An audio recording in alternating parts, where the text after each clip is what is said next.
Okay. All right.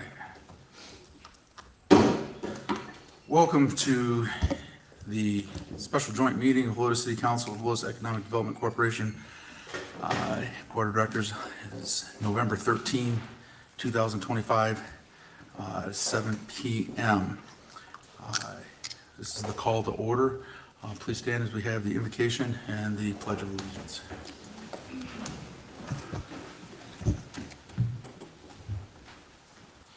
Father God, we just thank you for this opportunity to come before you with the business of our city. We thank you that what we represent here is more than just a community, but a family. And Father God, I just pray that you would grant the leadership of the city and all of its boards the wisdom and understanding to be able to address the issues of our community with rightness of mind and with respect for one another. I pray, Lord God, that you would guide this meeting. In your name we pray. Amen. Amen. I pledge allegiance To the flag of the United States of America and to the republic for which it stands, one nation, under God, indivisible, with liberty and justice for all.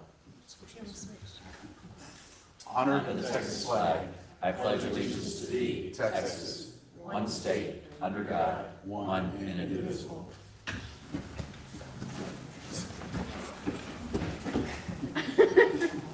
before we forget.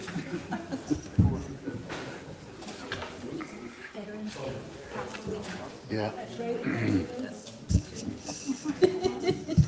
Oops.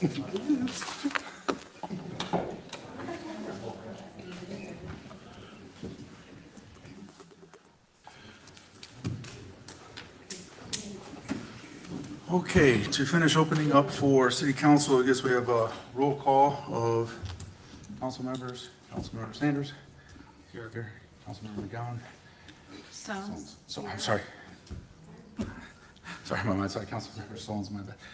Councilmember Cato. Here. Mayor's here. Councilmember McGowan. Here. And here. Okay, we have here. This is a special meeting, but I don't believe we have quorum for the EDC because for the purposes of the meeting, the two council members actually have to be counted as council members for a special meeting. So not having a quorum, we will not have the opening of the meeting, but because it was posted, you will be invited into the executive session, so please stand by. At this time, we'll go into the public hearing, and we have one person here signed up to speak for the public hearing. This will open the public hearing at 7:03 to give all interested people the right to appear and be heard on a request from Colleen Griffin Fairmount P. LLC to amend the planned unit development zoning ordinance by modifying permitted land uses in the commercial area, parcel 2 of Bandera Ranch, identified as Bearcat, property ID number 1434317, and located at 15030 Bandera Road, Helotes, Texas. As I said, we had one person sign up. Please state your name, and you have 3 minutes to speak. Amy, Burrell? Yep. I'm sorry, I got it. Reading, and I know better. I know. It's good. Hey, good evening, everybody. Amy Burrell, 10006 Lazy J Trail, Helotes, Texas, 78023. I'm here to voice my opposition to the PUD amendment that's being requested. I don't see any benefit in this to our city. I find some issues about this pretty troubling, in fact. I feel like we were promised things that kind of soften the blow of having that corner so heavily developed. We were promised, a boutique grocery store area and a date night restaurant. And now it looks like we're definitely not getting the grocery store, and instead we're just going to get a bunch of junk, which if you look at this, their development over off 151, you can see exactly what kind of businesses go in there. And it's not going to be pretty. I also find I don't like the drive-through, and it looks like there's a possibility with the site plan that there could even be a second drive-through. I also am concerned about the language regarding the date night restaurant, the first use clause in there. In short, and I will keep it brief tonight, I feel like Helotes was gifted a Trojan horse. This is not what we were told that we were getting. This is not what we agreed to. I don't know why P&Z approved this, why they recommended this to you guys, because there's no incentive in this for us in Helotes. I mean, this is not a thoughtful development. It's just a cash grab. It's a bait and switch Trojan horse situation.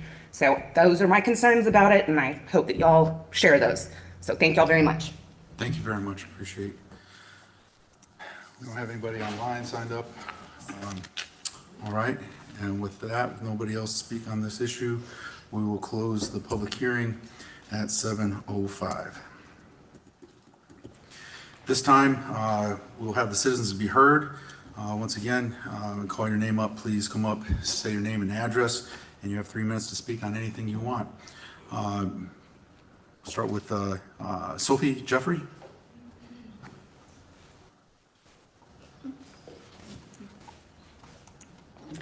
Hello, my name is Sophie Jeffrey, and I am one of the owners of Spread the Loaves.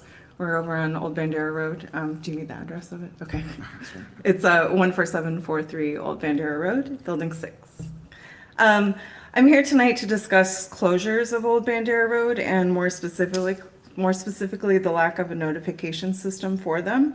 Last Saturday, I drove into work while most were sleeping and noticed road closure signs staged near every side road off of Old Bandera Road. A customer had casually mentioned a 5K the afternoon before, but I had no way of knowing that all access to Old Bandera Road was going to be cut off, nor did I know when that was going to start or end.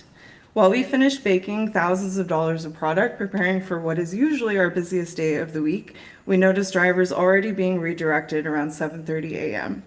We spoke with the security guard at Scenic Loop Drive and were told that the road would be closed until 11:30. We open at 9 a.m. We went into fix-it mode as best as we could, helping our staff find somewhere to park and contacting customers who had placed pre-orders to alert them of the closure. I posted on social media suggesting a park and walk route for our customers who like to come to our bakery first thing in the morning. Despite all of these efforts, we still spent the day in customer service mode, trying our best to ensure the 5-star experience that we want everyone to have. Perhaps most frustrating of it all was the mother who parked by the roundabout and walked all the way down to visit us in order to visit the food pantry that we have set up on our front porch to help those in need.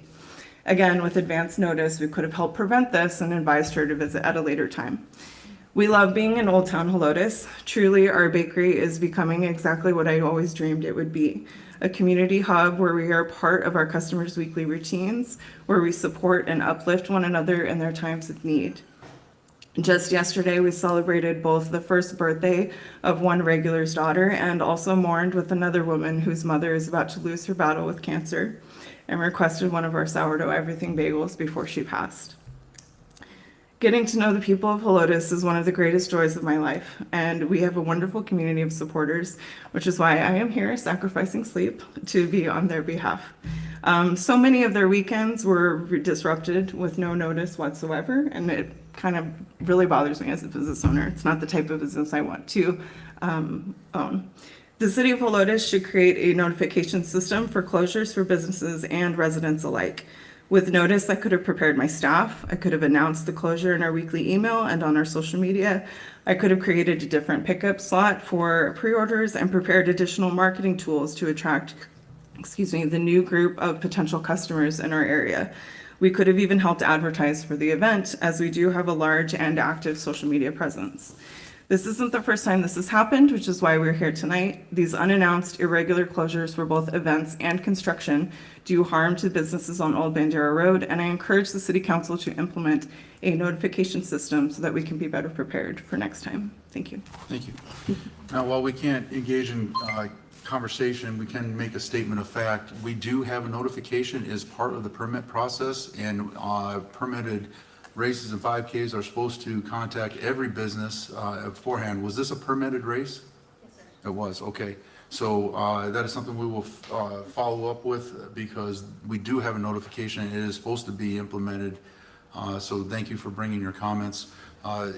Our businesses in Old Town are a significant concern of council, and we want to make sure that we protect our businesses. So let's please follow up on what went wrong.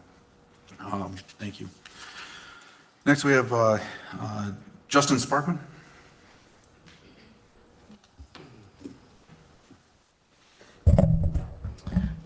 Good evening, council members.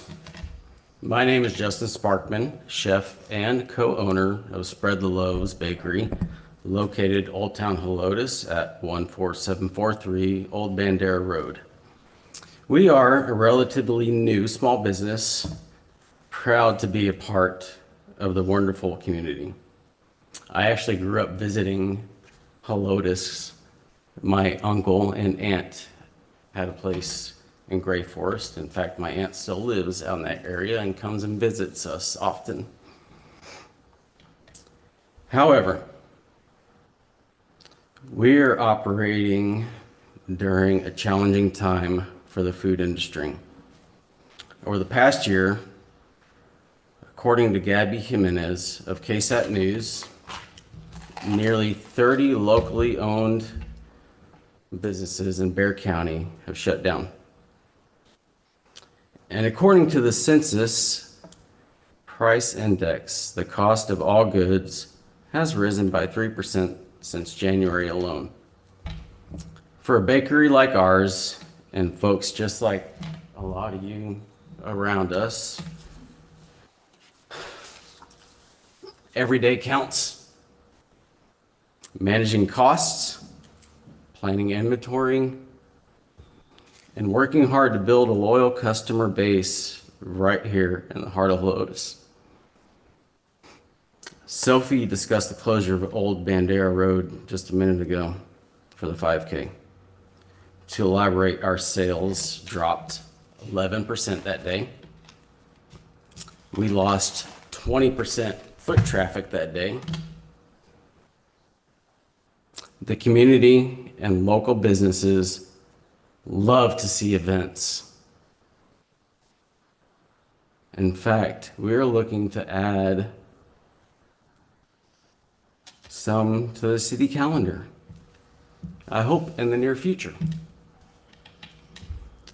We support community events that bring people to this beautiful town of Helotes.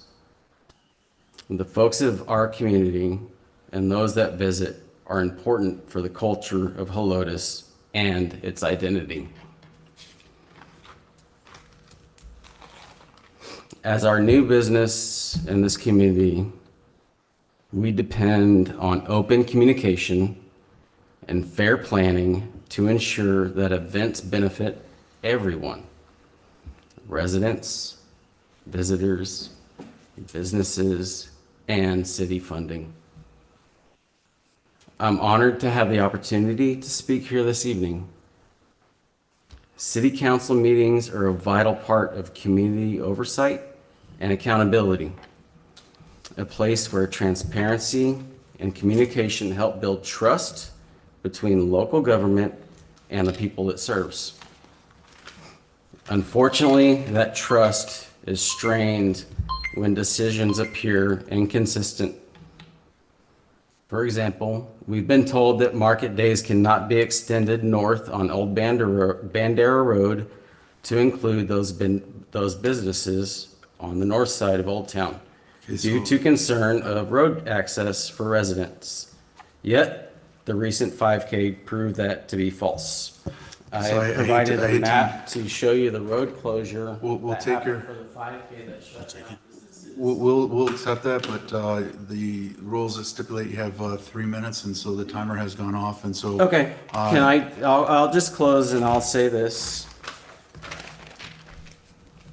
I do appreciate you guys having me. And one last thing, and there's other stuff, but I'm also a survivor of an autoimmune disease, and I'm trying also to help residents and also the community. And one last thing, I'd like to see if there's a possibility of installing a bathroom facility on the north side of Old Town Helotes to serve visitors and residents while they're shopping, because not all businesses can provide that. I Because do not all have to cut you off businesses are because open. we are actually on a regulation here. I understand. So- Okay, so, thank you. I appreciate your comments. Here's some and, more information for you guys. This is the current map of where the current market is set up, but you will not let us extend the market because of You won't let us close roads, but apparently if Again, I we hate to can cut you close off, roads if we don't talk to you guys, so all right, thank you. And again, as I apologize for no, no, that's right, that's right. Statement clarification, we do have events for our community, and there's often a debate, which side is going to get the benefit. Market days seems to benefit one side, but 5Ks seem to benefit the other side, and it is something that council does take seriously. But again, we cannot engage in conversation, and unfortunately, your time is up by regulation. You had gone over. But we're happy to please come in and speak, and we'll be happy to meet with you and further discuss at your convenience. Let's see, is that, feels like, excuse me, Austin Lane.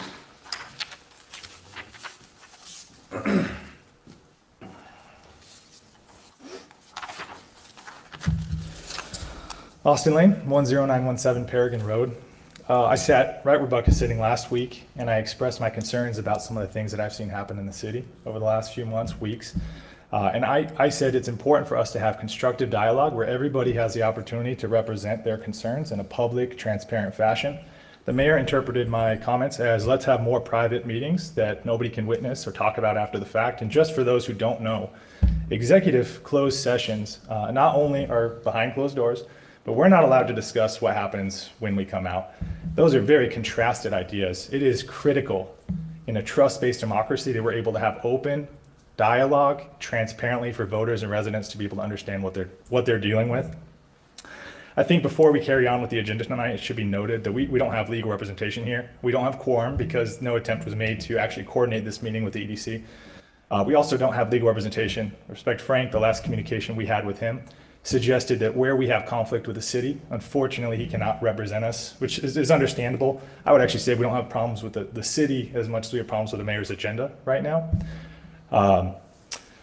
Obviously, 3-4 business days is not enough time to be able to secure a new services agreement with legal representation. So I think it would be, obviously, I don't think I need to expand on this, but it would be improper to continue with the agenda as is into Section 8 tonight. Part of that, though, is a performance review for the directors of the Economic Development Corporation. I have little to no idea what that is. I've not been prepped for that. I've not been told what to bring. It's not been clarified what that performance review might be. I'm not actually sure who has the authority to do that. I mean, hypothetically, is it just us? I mean, this is a total random example, but like, you guys wouldn't invite the city secretary back there to give performance review of anything EDC related, right? We would all agree that would be deeply improper.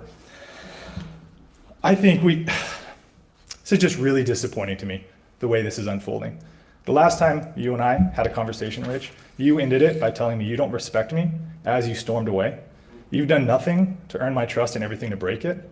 For those reasons, we need to have open, clear communication in this room where everybody can witness exactly what's led to the breakdown of trust in this organization.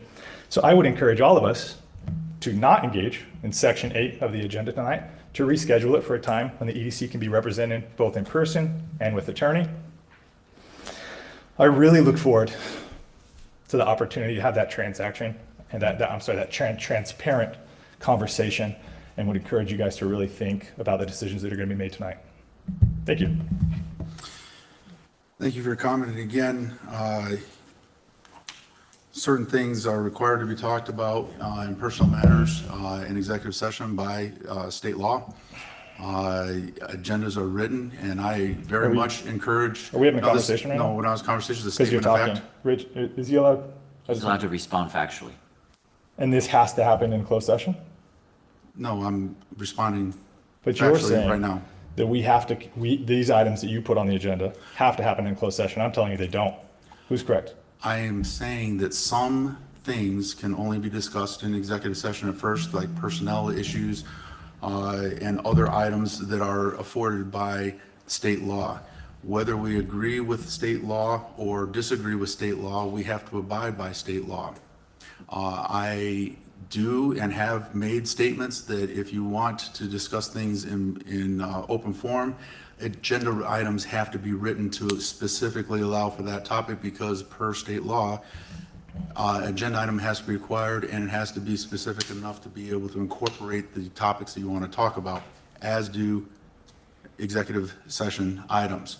And often executive session items on sensitive matters are required in order to determine what the proper way is to proceed in a public forum. That is our end of our factual response. At this time, we're looking for a motion and second. Motion and a second to approve consent agenda items number 4 and 5 as written. Mayor, I move we approve consent agenda items 4 and 5 as written. Motion by Sanders, second by I'll second. McGowan. With no discussion required, all in favor of approving consent agenda items number 4 and 5 as written, say aye. Aye. All opposed? Motion carries. Moving on to item number 6, looking for a motion and a second to discuss and take action on item number 6 as written. I move that we have a discussion, take action on item number 6 as written. Motion by McGowan, second by Solons. Okay. I believe we have a presentation. I'll go ahead and start. If that is okay with everyone, we'll have their presentation by Ashley if you don't mind Fairmont. saying- Thank you. Hi. Go ahead and Thank Thank you. Ashley Fairmont with Killing Griffin in Fairmont. I'm here today with Joe Acock. Joe is one of the owners and developers of the property at Bandera and Scenic Loop. So we've been before you guys several times over the last few years. Originally in October of 2022, requesting the zoning change for this planned unit development. And I know a lot of you were here at that time, some of you were not, but so we have 31 acres at the corner of Bandera and Scenic Loop. And we have the PUD, and as part of that PUD, uses were restricted on the property. There are about 8 acres of commercial development, and the remainder was proposed and is proposed for a high-end multifamily residential community. Keep going. In January of last year, we did update the site plan for the residential portion of the project. So that was the second time we've come to you all. Tonight, we are proposing some changes to the PUD for the commercial portion of the development. No changes to the standards. This was just the original standards that were within the PUD. And here is the current site plan. So as part of that PUD, the site plan for the residential is locked in and is part of that PUD. The commercial, this was conceptual and was not locked in a similar way to the residential. So what we're proposing tonight well, we have one request. The request that we would like to ask of you all is part of that original PUD for the commercial portion of the development required council approval for a drive-through, similar to what you have today under commercial zoning. So the current PUD restricts commercial uses on the property, but it does require council approval for a drive-through with a restaurant. So what we would like to ask from you all is approval for a drive-through on tract B. That is the track that is, and I have a map a little bit further on if we can keep going. Track B is the piece that's not on the hard corner, but a little bit further up along Bandera. We can keep going to the next one. So you see there, that's lot B. What is outlined in red is a portion or a suite of a retail building. So that's about 2,500 square feet out of about a 12,000 square foot building total. We are proposing for that end cap to be a restaurant with a drive-through. So what we would like to ask is for council approval for that drive-through. There was some confusion on our language that we had presented at P&Z regarding what would happen with that drive-through if the business changed. So we have clarified in the language that is before you all that that drive-through would be limited to one business. So it would not carry on with the property, it wouldn't run with the land. It would be specific to that one business. And so if that business goes out of business, fails, any new business in that space would have to come to you all again for approval of a drive-through. And so we're not asking for drive-throughs also, just to clarify, on any other portion of the property. It's just this one suite within this lot B in the 12,000 square foot building. Something else we had proposed along with requesting the drive-through was to further restrict the corner of the property to a restaurant, to a full-service restaurant. And what has happened and has been evolving is there has been interest in this corner from a restaurant user, a big restaurant user called Hutchins Barbecue, that we have a little bit of information on we'd like to share with you. But they are not what is considered a full-service restaurant. So it's a restaurant, it's about 15,000 square feet. They are award-winning barbecue restaurant from North Texas. They want to be here. And frankly, it's been a struggle, and Joe can elaborate a little bit on getting this project kickstarted. For particularly, originally the first piece was supposed to be the residential financing for high-end market rate housing is a challenge right now and has been for a while. So trying to get the project started with the commercial portion. But the commercial portion does, and what happens if this drive-through is approved, then the retail building can be built. And Hutchins, which is allowed now as of right, if that can get going, then that can fund public improvements that would help all of the project, including the residential. And that includes in things like a deceleration lane to enter the site, water, sewer, drainage, all those types of things. So what we're asking for is not to limit Lot A, which is a hard corner, to full-service restaurant. But we know that's something that's important to council, that there is a date night type restaurant. So what we're proposing is to have Hutchins here. It's a large restaurant, 15,000 square feet. It's about $10 to $12 million investment in that restaurant. And by year 3, just based on their other locations, projected to be about $15 million of sales per year. So that's proposed for the corner. Lot B would be retail with, again, the end cap with a drive-through, and then Lot C would be restricted to a full-service restaurant. So Lot C could be nothing other than a full-service restaurant. At P&Z, if you watch that, there was also language we had originally proposed that restriction for a full-service restaurant, again, at that time was Lot A, but that would be only for the first use of that tract. What we're proposing is that this Lot C be nothing other than a full-service restaurant in perpetuity, or as long as the zoning is in effect.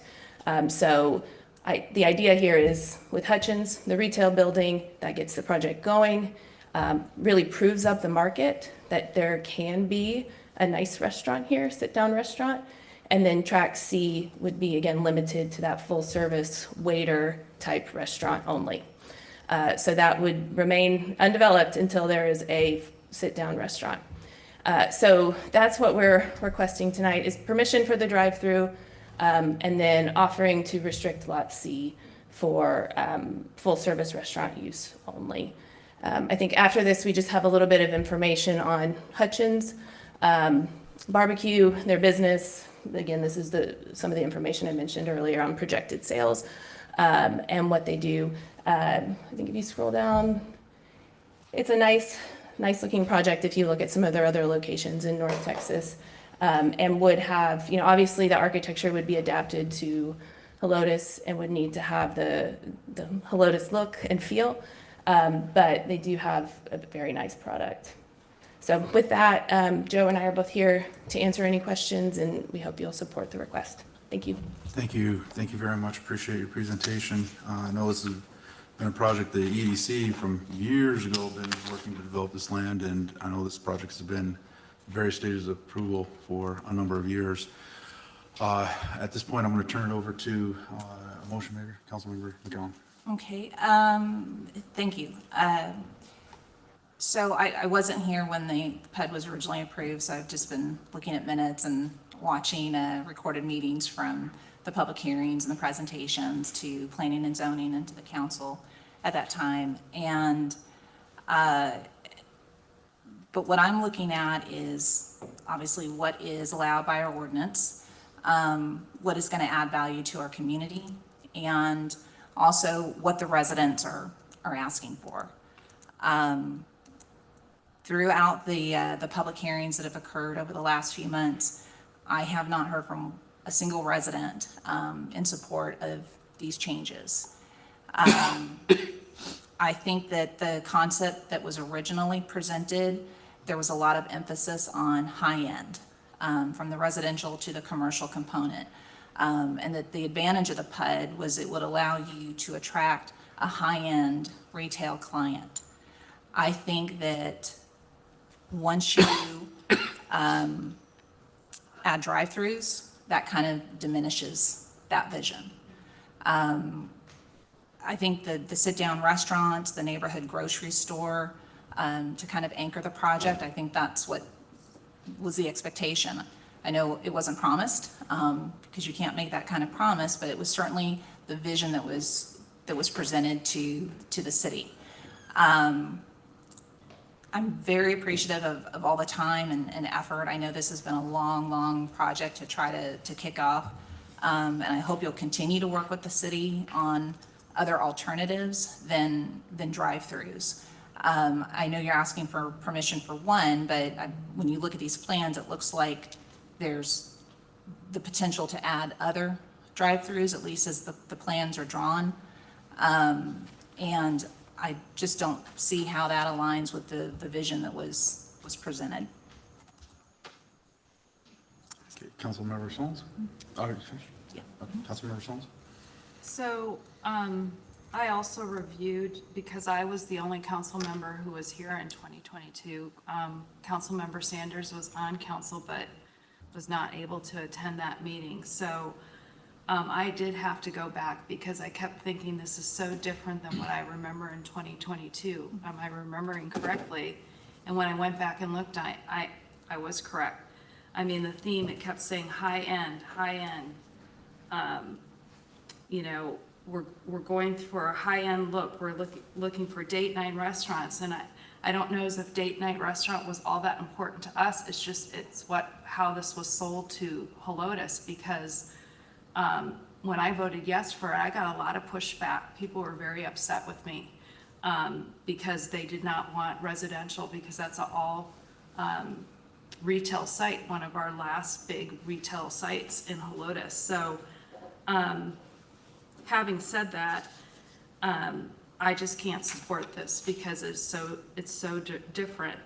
And I just kind of question now, with 3 years of experience under my belt, I was very green when I voted for this, brand new to council.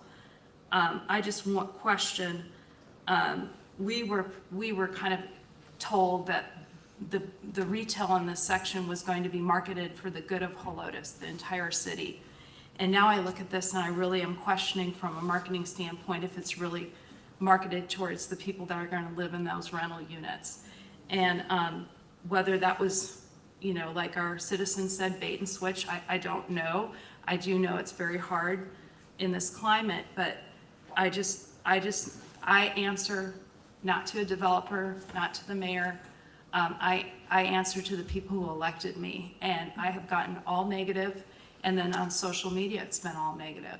So that's all I have. Thank you. Greg? So I know things change over time, and the market's changed, and I know financing has been a struggle with high interest rates. I see it a slightly different way. I see that you guys are trying to make this project work. I mean, I think I heard you say that, Ashley, that we will try to do the best we can in order to get the project going. So I'm not necessarily opposed to the barbecue. I mean, I've looked at the research. It's an amazing facility, and it's a small family business. It's not a corporate, right? They only got 2 or 3 sites, right? And they're still family owned. They're not a big corporate chain. So, and they're Texas, right? They got the Texas feel to them.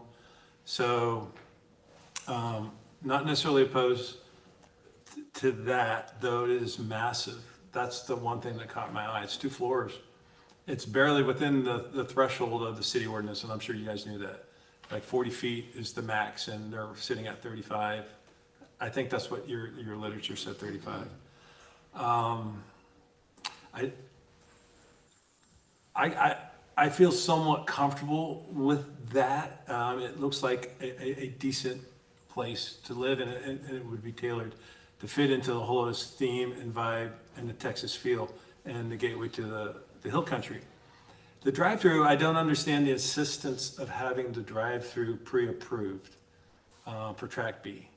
And so I don't understand, and I think planning and zoning brought that issue up too, about why does it have to be pre-approved? And you said something different. I think I heard you say something different tonight about that it wouldn't be tied to the land.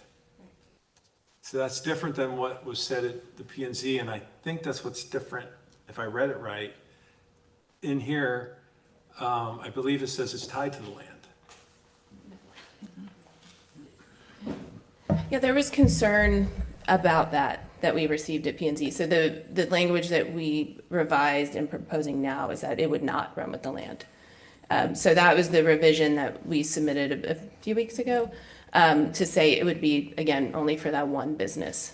And so it would not be tied to the property, but just the first business in that space. So I like that change. I mean, Helotes has a process, and we actually, I think we worked through that process pretty quickly. So I'm not a big fan of changing ordinances just because we have a process in place. And so I'm glad that you guys made that change in verbiage. I know the verbiage inside the proposal, though, going back to Track A, sorry to jump back to that, the wording still says a sit-down full service, right? That's not what you're asking for. No, and I think that's the old language. That's what was presented at P&Z. Okay, so it's hard for me to know what you're asking us to approve. You presented something different than what we had to look at in order to prepare for tonight. So. I apologize. I don't know what was shared with you all on the language, but what was proposed for this evening was that there'd be Tract A was removed from that basically, and that the full service restaurant restriction would be on Track C. Okay, so it would not be a full service Track A restaurant. Right, because Hutchins doesn't have waiters. And there's no drive-through. And no drive-through. But it's still the first use certificate of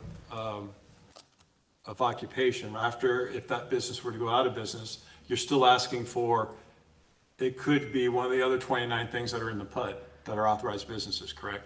On Tract C? Tract A. Sorry. So Track A is not restricted right now. We can build that on Track A right now as it sits. So we can build Hutchins without any approvals here. What we're trying to do is say, hey, we are bringing a very nice restaurant to Helotes. In order to get this project financed, bring the infrastructure that's needed for the residential, we need to build the retail and the restaurant at the same time. We have a in-cap drive-through tenant that is at lease right now, but is under NDA that we would like to lease to. In order to build that retail building, we have to have that drive-through income to get that project kicked off. Without the drive-through income, the project does not start. Without that drive-through income, the project is going away. So we're here at this last-ditch effort to say, hey, we're ready to get going on this project. If we can get this drive-through approved, we will bring you a really cool restaurant on the corner, and we will restrict Lot C for a date night restaurant. And we're trying to work with the city and bring something that everybody's proud of. A drive-through, when COVID happened, every restaurant in the country wants a drive-through. So whether date nights, I mean, there's takeout, there's everything. If a date night restaurant could have a drive-through, they would. And that is where the majority of our income comes from as development that supports how we get our projects financed. So that's what we're asking for. We don't have a lot of tenants going into that Lot B building, but the drive-through can kick off that retail building, which supports the restaurant and brings the infrastructure in for the residential. So to clarify, if I may, what I hear you saying is that you have an NDA, so we can't discuss the name Yes. of the business. So we better be careful we don't accidentally let anything violate that. That particular user requires a drive-through, which is why you're sticking with a one use. Yes, sir. Doesn't travel the land because they have a very specific tenant that has that drive-through. And if that tenant leaves, so does the drive-through, and there'll be no drive-through unless applied for and approved separately through by council. What I hear you saying is that the lot A, which would be Hutchinson's, which you can build without a problem, but they are only coming with the starter business in play. And so it's, if they're here, we'll sign on. If they're not here, we're not signing on. And so it really all just hinges on if the approval of the drive-through for this one small business for them to proceed in accordance with everything that's already been approved in the PUD. Yes, sir. But as an additional incentive, you're offering to limit Lot C to table service only, even if it means it costs you by not being able to develop it. It will be there as a permanent use of table service only. Am I getting that all correct? You're Okay. correct. And going back to the grocery store, we tried very hard to land this grocery store. There was, Sprouts was interested in the site. We've been working on it for 2 years. Think there is a lot of encumbrance on this property that dates back well before we had it. But we added more to it. They lost patience and they went down to Calaber and Gaume. They're starting that project now, and that is where our grocery store went. So we no longer have a grocery store tenant. That's what changed. And so this is our effort to bring something that is similar but not the same without that grocery store. There's not a lot of grocery store tenants to pick from right now. So. Right, and I know Trader Joe's has picked another place on the northwest side, so. Yeah. Yeah, I got it, so. Traffic count does apply in that calculus, right? Yes. So if I understand, and not to, I will yield back to you as well, Craig, but my understanding is that with the, what we might refer to as date night restaurants, I'm going to pick one out like Bob's Chop House, it requires 300 to 400 or 500,000 cars per day in order to bring the amount of traffic to be able to keep that type of business afloat. We're currently at 40 to 60, 44,000 a day. So until Bandera Road becomes an I-10 or 1604, it's maybe unrealistic to be able to get a Roost Chris, Bob's Chop House, or other, $400 a meal place, which also, taking a look at our makeup, all day night doesn't have to be that high, but when we start thinking of maybe like Saltgrass, for example, that would be a table service where Lot C would be dedicated to. But my understanding from our previous conversation is that that table service type restaurant won't come in until there's basically proof of concept of other establishments already there showing that. That's exactly right. Okay. So if Hutchins comes in and says, we're doing $15 million in barbecue sales, and an in-count drive-through comes in and says, we're doing $4 million in burger sales, that attracts a lot of attention, and that's where we're bullish on, hey, we can go land a nice full-service restaurant here. So. Okay. I yield back.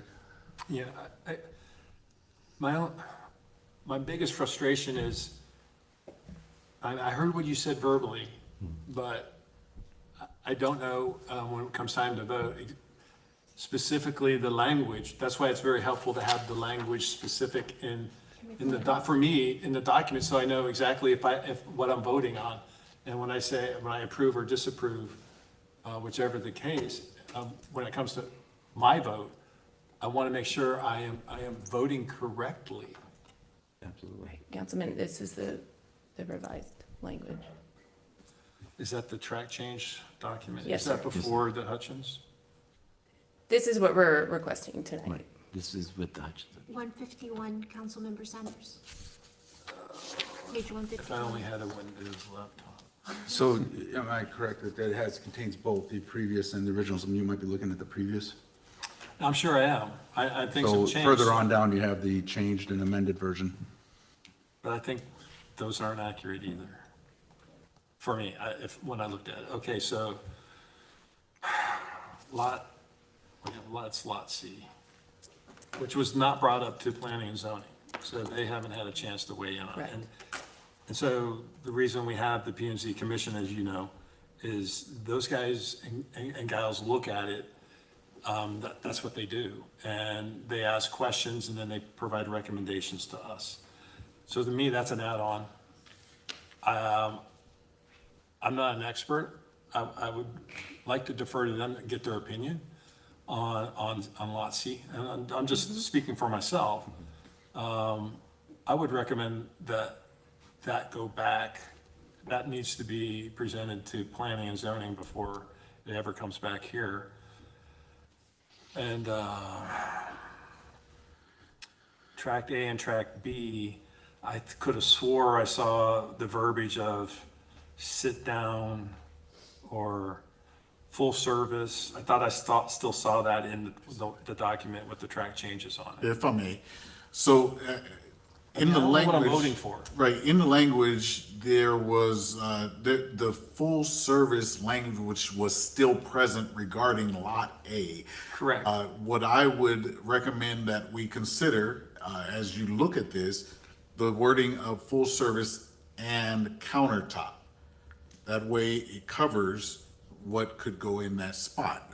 I believe that is the intent of coverage for Lot A or Tract A, where that language would qualify the Hutchins barbecue if that's the intent, and I understand that. That's where I was driving, Henry. So, if I may, when we were going through P and Z, the full service definition did not meet Hutchins style. So we're trying to revise that. We're saying, okay, we can put Hutchins here without having a zoning change. We understand that the city wants a sit-down restaurant, a date night restaurant. If Hutchins is already going here, can we give that to you guys somewhere else? And that's why we moved it over to C, because Hutchins is already gonna be going there. We can still, without having to restrict A anymore, you're already gonna get a restaurant that's gonna be there for how long? We can move that restriction over to C. That was the idea of the change. Point of clarification from Frank, if you don't mind. What they're proposing is a further restriction on Lot C than what they currently have, in lieu of being able to add counter service to Lot A. Do we have the ability, because of concerns about Lot C not going to planning and zoning, do we have the ability to give a conditional approval on A and B pending acceptance of Lot C restrictions? Where Lot C goes to planning zone and then comes back to here. I do not recommend a conditional approval. If you wanted to approve A and B and then send C back, but if you approve conditional A, B, condition on C, something happened with C, and then something doesn't happen with C, it puts us in a situation. So either my recommendation is approve A and B, sending C back, or sending it all back to P and Z. All right. Okay. No issues. No issues? Okay. I second a lot of what Councilman Saunders says. I think my only concern is that P and Z was given something, and we were given something just a little bit different only a month ago. It would be nice if they did have a review. Now, my personal opinion is I don't have much issue with the drive-through, and the restaurant, I would be a customer. You know, and $15 million a year, I mean, that is a huge benefit for the city, where we can actually, you know, do some more good for the community, the professional staff and stuff like that. So it's hard for me to kind of say no to a gift horse. You know, that's definitely going to benefit the city. It would bring, to me, more visitors to Old Town and help support Old Town, you know, floors and stuff like that when they do have this large restaurant over there. But I think just my only issue is P and Z was told something, they approved something, and they are kind of the people that get down dirty in the weeds and review everything and provide the feedback for us. And that's about it. If you don't mind, if the council prefers, I know there's a motion on the table, but if they prefer, we would go back to P and Z and present the revised language there. I'm sorry, let me read some input from staff. I yield, I'll go after. My question is, if that's the course of action that council agrees to tonight, how quickly can we turn around? I don't want to drag you guys around. I know we could, P and Z's got a scheduled meeting the 2nd or? First Monday, I believe, right? Right. So it's in like 2 weeks. Tuesday, First Tuesday, right? And then December we should 2nd, have one more scheduled council meeting on the, Second, third. 11th. on the 11th of December, Later. where So- we can do a final decision. So procedurally, we can, if we like A and B, we can move on A and B and send C back, or we can send the whole thing. Those are the two options, or of course, or don't allow any of it to happen. That's also an option. Let me yield to Henry. Thanks, sir. I appreciate it, Mayor. So as it relates to the question for your team, as it relates to Hutchins, have you all already been in conversation with them to a great degree in that you know about what the initial lease might be? Is that able to be discussed here? We have a fully negotiated lease waiting to be signed contingent on this. Okay, all right. Are you able to disclose the time frame of that first lease? 15 years. 15 years. Yes, sir. Okay.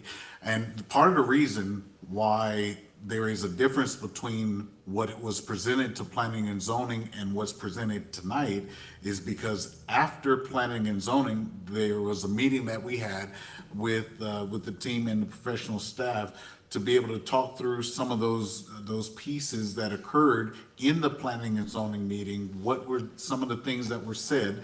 And then where are we sitting in reality with this project and the efforts that have been undertaken?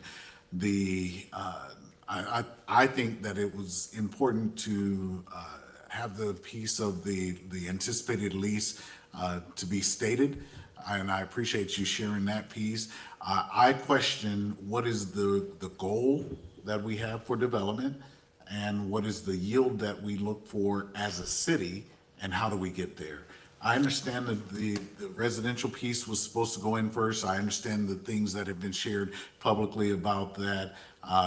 But I also understand the thing that is brought to us today as far as the public hearing dealing with track A and B, the offering related to the full service restaurant table service on lot C. That was an offering that you all brought to the table. We didn't ask for that. And I just wanted to make sure that that was known because you all don't get everything that we get when we do a staff meeting. And we're open for additional questions if I have two questions.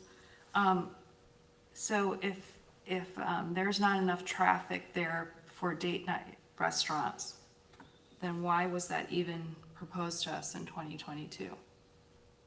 So going back, That just doesn't make sense to me. if I may, going back, because I was also involved in those early conversations. And a lot of the conversation was, and it was just that, in conversation in pre-development meetings and putting together, what's the flavor. Of course, it's council that makes a vote. And what was relayed in the conversations is that one of the things Helotes would like to have is a date night restaurant.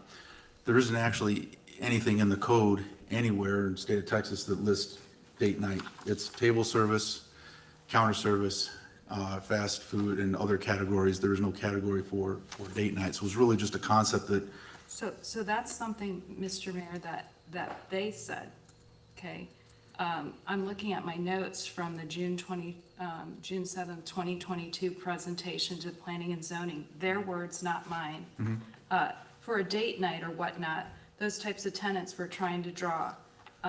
Higher end restaurants. Then again in council, we're targeting 3 high end. This was on June 9th, 2022. We're targeting 3 high end, 2 high end, and 1 fast casual. And then they talk about the smaller grocery store that ended up not working out. So these are not my words. These are not our residents' words. This is what we were told. So I don't understand why a developer who is so sophisticated would say this to us in 2022, full well knowing that that they don't have the traffic counts for those types of restaurants. And then this 15 million, I would just really urge my fellow council members, when they say $15 million in sales, that's just estimate, okay? So just, use some critical thinking here and just question everything you're being told. Yeah.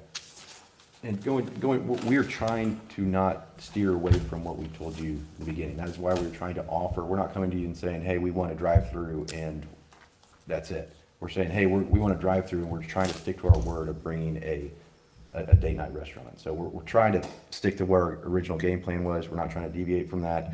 What we've learned is that there's not enough critical mass in restaurant sales in the area to drive those businesses. It's not necessarily a traffic count, it is more of a critical mass for sales. And without having similar uses like that are going to attract larger restaurant users or somebody that's going to come in and invest a bunch of money in, it's very difficult to get those guys to sign a lease. And the whole project alone, the infrastructure is absorbing millions of dollars that we are going to deliver for the residential as a part of this retail. So that's why the scale of the project doesn't work with just the Hutchins. We have to build the retail building as well to afford the ability to extend the infrastructure that the residential is also going to benefit from. So I'd like to make a few comments that I've accumulated over the past couple of years as this has unfolded.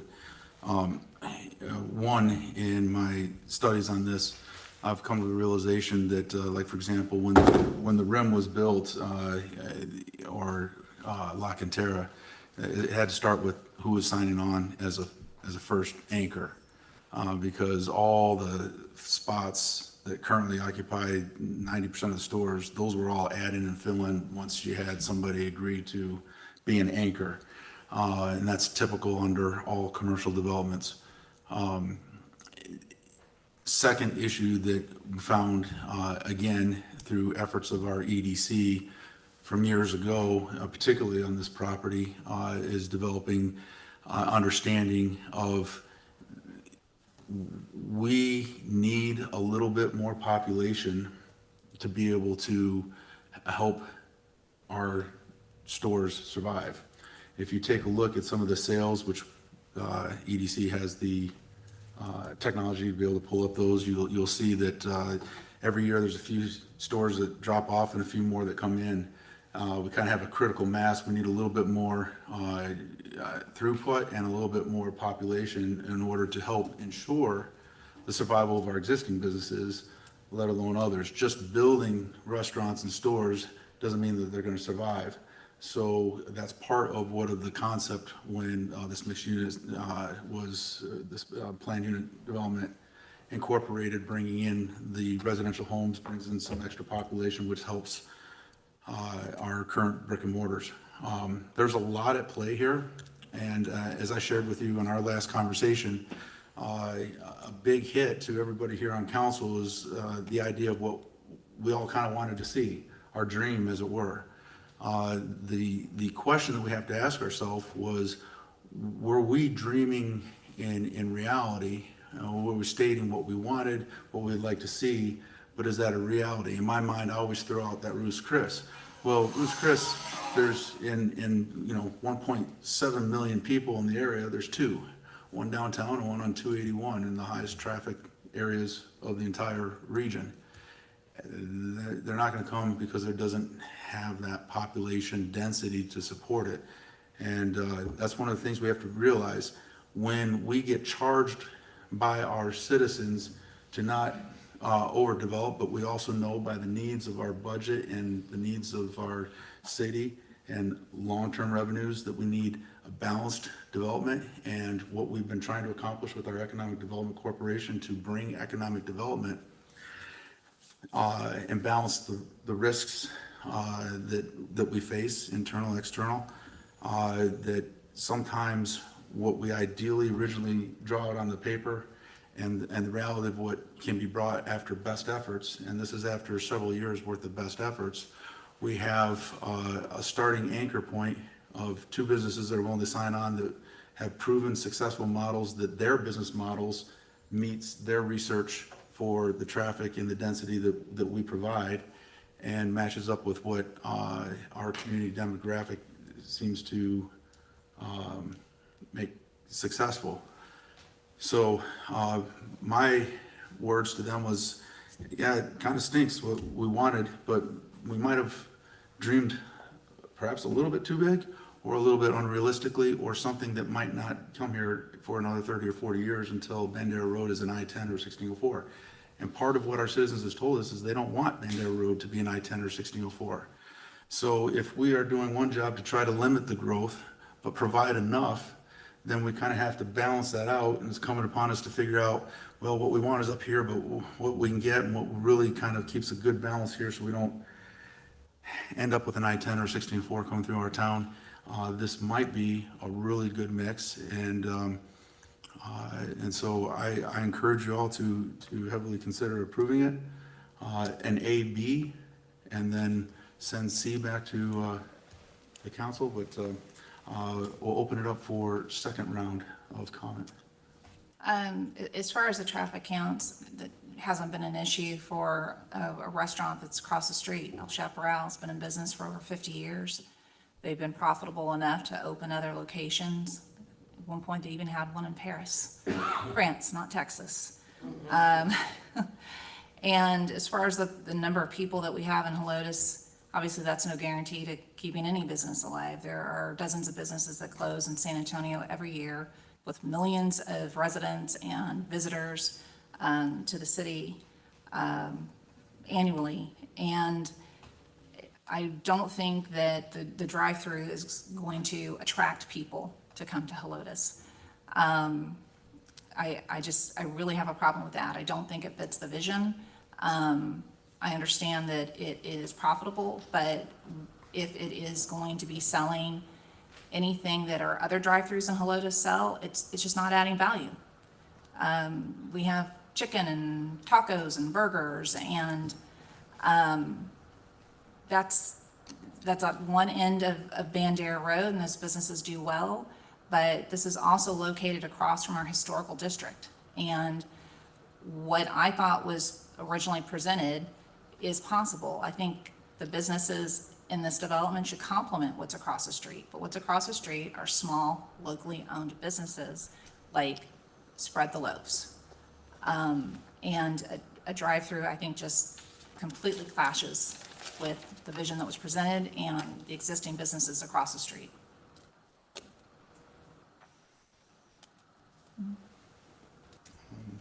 To the second of the motion, Councilmember Stone, do you have any additional comments? Craig? How do we go about making an amendment to the motions? So we're not just voting on one motion? The motion right now is to approve as recommended by P and Z. So it would require an amendment to either withdraw the motion and make a new motion or to amend a new motion. You answered my question, so. Okay. Any additional comments? No, Mr. Mayor. Okay. With no additional comments, I think we can vote on the motion at hand. There's a motion on the table. All in favor of approving, let me get the item number right, correct here. All in favor of approving item number 6 as written, say aye. Hold on a second. Okay. So are we approving track A, B, and C? That is what the motion That's the is motion. currently, unless there is an amendment. The original motion was to recommend, to put what's on the table, what was recommended. If you want to make an amendment, you can make. I want to make an Okay. amendment to approve A and B and Send C back. yeah, Okay. B and C. If you want to propose that amendment, we need to get So, point of clarification, what planning and zoning addressed That's what I'm confused about. was regarding the restaurant on track A, but it does have the words full-service restaurant there. And track C is not addressed as it relates to planning and zoning. That's page 1 on your packet regarding this item. I just want to make sure that you all are tracking the same. Yeah. So your amended motion is to approve tracks A and B as presented, but send C back to, Correct, but Planning and zoning. A needs to be reworded so it can be full service or counter service. that's what the amendment is for this one on That's plating. not the way it was written. That's why I was confused in the beginning. The verbiage that we're looking at in the package is different than what was orally articulated to us. Frank, can we make in the amendment to approve items, track A and B as presented with the inclusion of the phrase counter service in track A? Yes, sir. Okay, so Craig, you can accomplish that by that motion to amend the motion to approve tracks A and B as written with the inclusion of counter service to be included in track A and to send track C back to C And and the two Z. planning and zoning, but Correct. not even assessed. Correct. Yes, that's the motion I want to make. Okay, so moved. I do we have an acceptance of? I'll make a second, Mr. Mayor. Okay, so we have a motion and a second for an amended motion. So on the amended motion to approve tracks A and B as written with the inclusion of counter service to track A and to send track C back to P and Z. All in favor, say aye. Aye. All opposed? Nay. Nay. Okay, motion carries 3-2. All right, at this time, we're looking for a motion, a second to discuss and take action on item number 7 as written.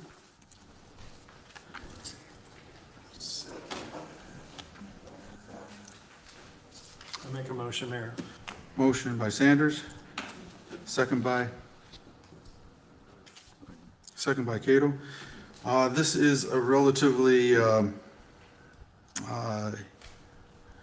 regularly scheduled item every year where we cast our 6 allotted votes on a candidate to serve on the Bear Appraisal Board of Directors for a term of January 1 through December 31st.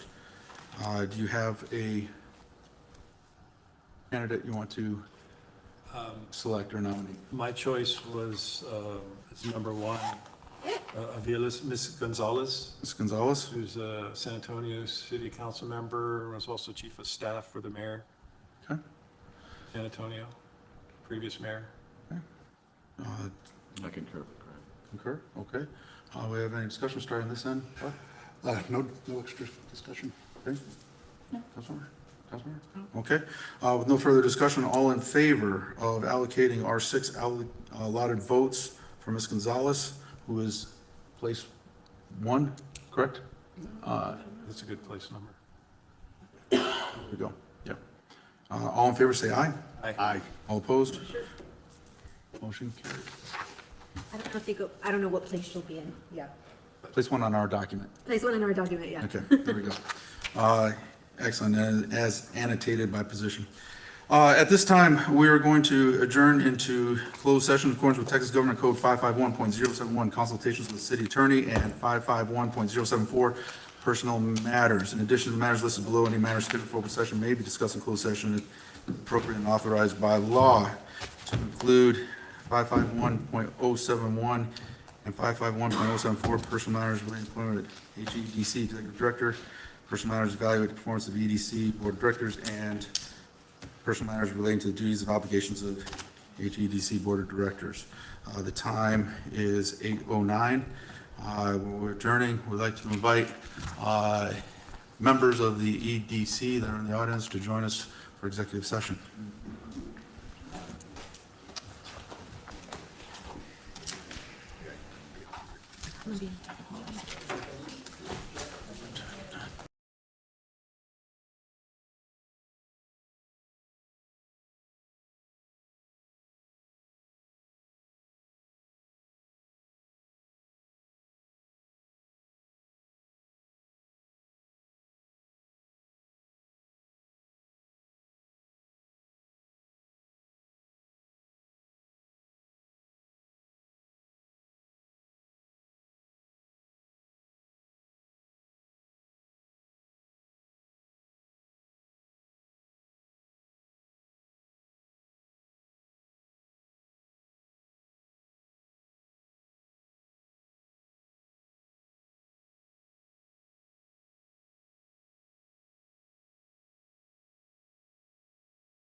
Yes, now we are.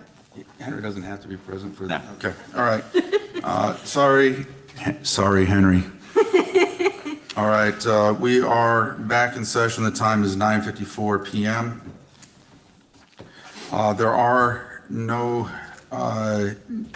items for discussion and action listed in 9, so we will pull item number 9. This time, we are adjourned. Thank you for your attendance. Adjourning at 9:54 PM. We are adjourned.